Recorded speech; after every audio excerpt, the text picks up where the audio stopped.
Bueno, el ministro de Hacienda, Rodrigo Valdés, insistió en la simplificación de la reforma tributaria. El secretario de Estado, bueno, eso sí, descartó la reapertura de la discusión sobre las cargas tributarias. A ver, queremos ahondar justamente en este y otros temas y para eso nos encontramos junto al ex superintendente de Valores y Seguros, Álvaro Clark, a quien le damos la bienvenida. ¿Cómo está? Buenas noches. A ver, el ministro fue bastante claro respecto a que acá lo que se iba a analizar era la complejidad del sistema y no las cargas tributarias. Cuando hablamos de complejidad del sistema, ¿de qué estamos hablando para introducir la conversación? Yo creo que hay dos temas de fondo que subyacen a la discusión política que se ha generado en torno a la reforma tributaria. La base diría que refleja un gran consenso nacional en términos de que es necesario que el Estado recaude más, aproximadamente 3 puntos del PIB. Y eso es bueno señalarlo porque es importante tenerlo a la vista cuando se enfrenta a esta discusión. Esos son equivalentes más o menos a 8.000 millones de dólares. ¿Qué es lo que se quiere hacer con este dinero? Se quiere fundamentalmente destinarlo a mejoras en educación, que se ha considerado una variable esencial para mejorar la distribución del ingreso, que en Chile, en términos relativos a países de similares características o en la OECD, aparece como un país relativamente desigual o inequitativo o que otorga oportunidades muy distintas a las personas. Dicho eso, que es finalmente el objetivo de la reforma tributaria, se diseña una reforma que es la que conocemos hasta ahora y que el ministro Valdés ha indicado que la va a buscar reformar. ¿Qué se busca en primer término? Simplificarla. Ya hay un diagnóstico de acuerdo en términos de que cómo quedó la reforma tributaria y cómo se debería aplicar va a resultar en extremo compleja. Esto significa de que son dos sistemas que no conversan, el sistema de renta atribuida y el sistema semi-integrado. Y diría que ese es el diagnóstico que hay sobre esto. Pero si lo llevamos esto a la práctica, la traducción, ¿ya? Claramente, acá está claro que carga tributaria lo que hay que reunir en fondo, el dinero, eso no está en discusión y la puerta está cerrada porque claramente hay una serie de reformas y de funcionamiento del país que necesita esos dineros y por lo tanto ese tema no se toca, en palabras sencillas. Cuando hablamos de simplificación, en términos prácticos, por ejemplo, ¿a qué nos estamos refiriendo prácticamente? Nos estamos refiriendo a que la reforma tributaria generó dos sistemas generales, ¿ya? El de renta atribuida y el semi-integrado. Ambos son regímenes generales. En el mundo no hay nada parecido. Lo que ha indicado el ministro Valdés es que uno de estos regímenes va a ser excepcional, como existe en otras partes del mundo también, que va a ser el de renta atribuida, que se va a aplicar fundamentalmente a pequeñas empresas o aquellas empresas donde la persona prácticamente es la misma que la persona jurídica o su empresa. Por ejemplo, un médico que tiene una consulta, un sistema de renta atribuida le va a permitir considerar todos los gastos que él necesita para llevar a cabo su tarea y por lo tanto va a poder reflejar su renta personal en lo que son las rentas de la compañía a través de este sistema. Eso significa que es un sistema excepcional, que vive dentro de un régimen general, que sería el semi-integrado. Esa es la materia de fondo cuando se habla de simplificación, es decir, privilegiar un régimen general y trasladar uno, que es el de renta atribuida, a un régimen excepcional. Ahora, ¿qué es lo que más ha provocado ruido a su juicio dentro de dentro de los distintos puntos de la simplificación? Esto es un debate que está recién comenzando. Los problemas fundamentales de la reforma tributaria no guardan solo relación con la complejidad o no del sistema, sino también con la eficiencia del sistema para recaudar recursos, minimizando el impacto que esto tenga sobre la inversión y el crecimiento. Lo que hemos visto en los últimos periodos es que la inversión ha venido decayendo de forma muy fuerte a través del tiempo. ¿Y esto es por qué? Por señales que vienen de la economía internacional que se ha deteriorado y por lo tanto ha llevado a que muchos proyectos no se puedan realizar, ya sea porque sus reevaluaciones con los nuevos precios que están vigentes a nivel internacional, imaginemos un proyecto de minería del cobre, probablemente aconseja postergarlo.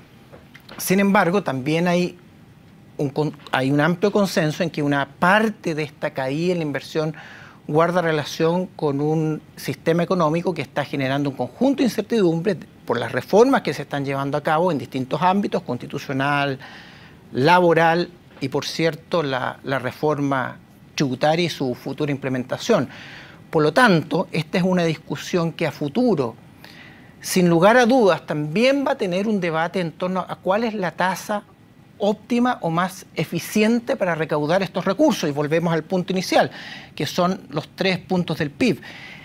Y hecha esta propuesta del ministro Valdés, aún queda pendiente la pregunta, ¿es esta la mejor forma de recaudar estos montos? Vamos, porque el país va a quedar con una tasa aplicada a las rentas generadas por la actividad empresarial de 44,45%, que es relativamente alta en términos comparativos, y una tasa de impuesto a las personas de 35%, que es justamente al revés del sistema que tenía nuestro país, que fomentaba el ahorro, donde la tasa que se aplicaba a las empresas era menor que la que se aplicaba a las rentas del trabajo. Ahora, esta propuesta que tiene el ministro, ¿tiene algunas, por ejemplo, salidas alternativas o otro tipo de propuestas que eventualmente puedan complementarla, o el camino se ve difícil en términos de que quizás la propuesta que tiene, en este caso el ministerio, sería quizás una de las vías más próximas a poder discutir? Yo creo que la propuesta del ministro tiene consenso político y tengo la impresión de que va a ser aprobada con gran apoyo.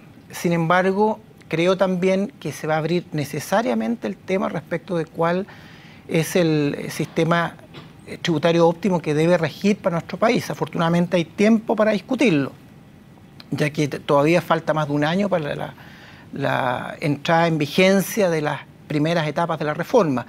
Pero me parece que va a ser inevitable discutir finalmente cuál va a ser la tasa que se va a aplicar a los ingresos provenientes de las actividades empresariales, y si el sistema va a ser semi-integrado o finalmente vamos a volver a un sistema integrado como era en el pasado. Ahora, aquí estamos hablando de una discusión más técnica desde el punto de vista económico-empresarial, o estamos hablando de llegar a puntos de análisis de, por ejemplo, el IVA a la vivienda nueva. ¿Cuáles son hasta dónde es el nivel de discusión? Lo digo justamente por los televidentes que a lo mejor están viendo. ¿Este tipo de discusión de simplificación les puede haber afectado a ellos? ¿Un trabajador dependiente que quiere seguir adquiriendo su vivienda o comprando, teniendo el día a día nomás? ¿O esto es enfocado directamente en la simplificación hacia un tema mucho más técnico, interno, que afecta más a nivel de empresa o de análisis económico? Es una discusión bastante técnica, pero que está en el corazón de los futuros resultados que el país pueda tener en el ámbito económico, porque se va a ligar directamente con la capacidad de la economía para atraer nuevas inversiones. De ahí cobra importancia el sentido de optimalidad que tiene que tener este sistema. Es distinto que el nivel de inversión permita crecer al 4, 5, 6% que estar en una línea del 2 o 3. Eso afecta directamente a las personas, afecta el crecimiento futuro, afecta el empleo, afecta la incorporación de capital humano en las personas. No hay que perder de vista que los salarios de las personas afectan directamente por el nivel de inversión que tiene la economía. Mientras más inversión genera la economía, más posibilidades hay de crecimiento del capital humano y en consecuencia de los salarios. Por lo tanto, una discusión que afecta el centro de la economía y también el bienestar de las personas. ¿Cuál sería, a su juicio, el punto óptimo? Y por otro lado, ¿qué cree usted del análisis que se ha hecho hasta ahora, que hay cosas que deben cambiar sí o sí? Yo creo que el primer paso ya está dado. Había que cambiar sí o sí esta convivencia imposible que había entre dos sistemas generales. Ese paso era absolutamente necesario. Vamos a tener un régimen general y vamos a tener un régimen excepcional que va a ser útil para público segmento específico de la población. Y el segundo tema, porque en esto no son tanto los temas que hay que debatir en términos de importancia central. Y el segundo tema guarda relación con la tasa de impuesto a las empresas. Si, dado que el sistema es semi-integrado, las rentas provenientes de las actividades empresariales llegan a una tasa que es demasiado alta en términos comparativos, 44,45. Y por lo tanto, probablemente están en un nivel que dificulta la atracción de inversión o la hace difícil. Y lo más probable es que en la discusión futura, teniendo a la vista los resultados económicos que está teniendo el país los últimos 18 meses, es probable que requiera ser revisada.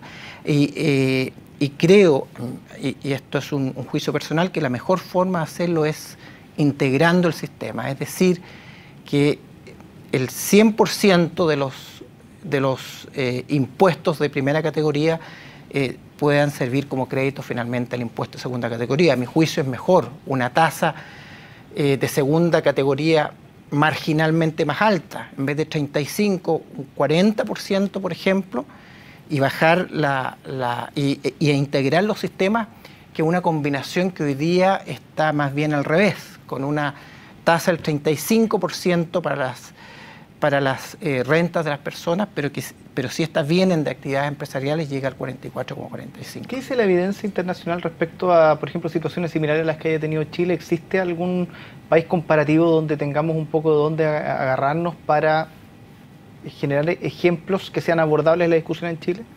Hay distintos tipos de sistemas en el mundo, y sin embargo hay algunos que tienen cierta semejanza con lo que hoy día tenemos en Chile hasta ahora, que es, por ejemplo, el caso australiano, donde las rentas de actividades empresariales o los dividendos, una vez que tributen, pueden usarse como créditos en los impuestos personales en su totalidad.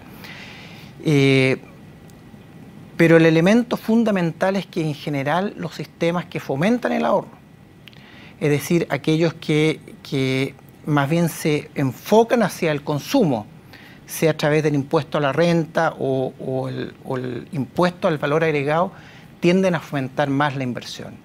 Y en la etapa de desarrollo que está pasando Chile, además que en un escenario internacional que se ha complicado, tengo la impresión de que necesariamente ese tema se va a reabrir una vez que esta iniciativa se envíe al Congreso.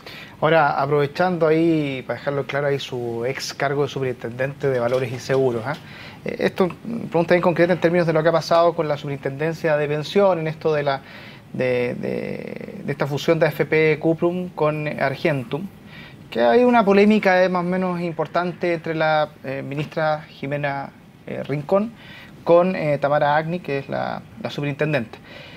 Usted como superintendente, ex superintendente, en este caso en particular, ¿cómo ve esta situación que se está viviendo hoy? Es cierto que hay un tema quizás político por medio, pero ¿cómo analiza usted esa situación en vista de los antecedentes que se han puesto sobre la mesa?